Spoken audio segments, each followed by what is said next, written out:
You know how I like to stand in front of the camera and say something to you before I actually start the show, before the opening credits?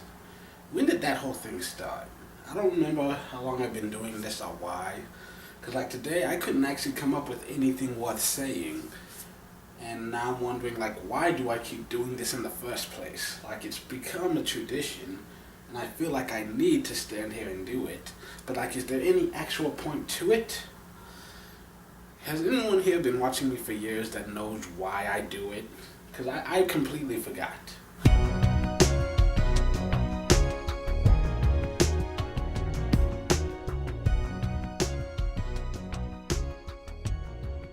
Greetings and welcome to the Fan Perspective. I'm your host Nathan Nile, and this is WNBA Weekly, the show where twice a week, usually on Fridays and Mondays, I will stand in front of this camera and I will talk about things that happened recently in the association and things I'm looking forward to in the upcoming days. And we just had the welcome back weekend where all of the stars returned to the WNBA after the Olympic break, and we got to see our first action in over a month. And it was exciting, it was worth it. There was a lot of upsets, some very good surprises, and some other not so good surprises for a few teams. Let's get right down to this. On Friday, we started off with a bang as we had the two top-seeded teams in the league, the Los Angeles Sparks and the Minnesota Lynx, losing to teams that aren't even in the playoffs. The Sparks lost to the Storm, and the Sun managed to defeat the Lynx. The Sun, I kind of saw that coming. I was very high on them coming out of the break. The Sparks, not so much. I did not expect them to lose. But a few other things happened that I definitely expected. Epiphanny Prince returned to see her first action of the season. Tina Charles has a double-double as the Liberty manhandle the Stars and get clinched themselves a playoff berth. You also have Elene Della Donne pouring on 30 points as the Sky defeat the Dream. And of course the Mercury, their entire starting lineup was in double figures as they defeat the Wings.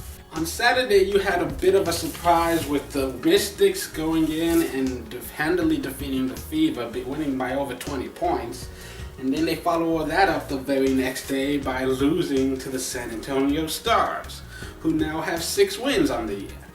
And one of those was against the Mystics, who somehow beat the Fever. This league is very confusing sometimes. You also have the Dream defeating the Sun, ending their winning streak. You have the Sky handing the Dallas Wings their 8th straight loss. You've got the Lynx bouncing back from their defeat in order to claim victory against the Seattle Storm. And then you've got the night ending with a loss by the Sparks. They lose to the Mercury, and they now lose first place. They are now half a game behind the Lynx for that number 1 seed. And after all that excitement, here are your current standings.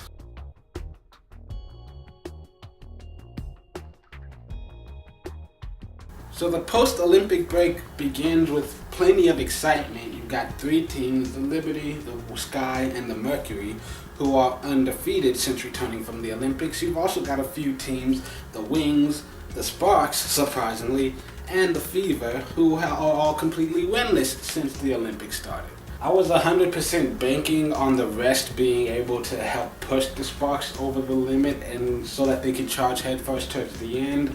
But then I guess the whole rest versus rust debate is kind of coming into play in this one, because they seem to have kind of lost their mojo. To be fair though, one of those losses was to the Mercury, and Diana Taurasi used the Olympic break to find her mojo. But whatever, I'm not going to dwell on the past. Instead of crying over what happened this weekend, let's look forward to the games that are going to happen in the next few days.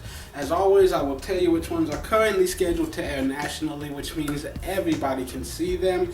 But for the rest of them, either check your local listings or you can watch every single game on WNBA League Pass. And don't forget that the times I state are Eastern Standard Time, so make sure you adjust for your time zone. On Tuesday, you've got 2 games in action, both of them at 7 p.m. Eastern Standard Time. One of them is the Stars at the Sun.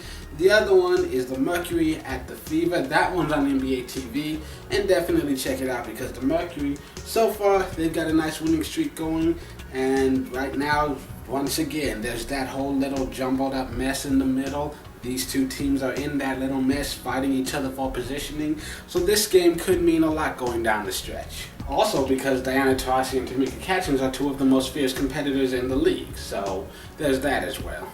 Then on Wednesday, there's only one game in action. It is a relatively late game. It's the Wings at the Storm at 10 p.m. Eastern Standard Time. On Thursday, there are two games in action at 7 p.m. on NBA TV. You've got the Liberty versus the Fever. And then at 8 p.m. Eastern Standard Time, you've got the Sparks versus the Stars.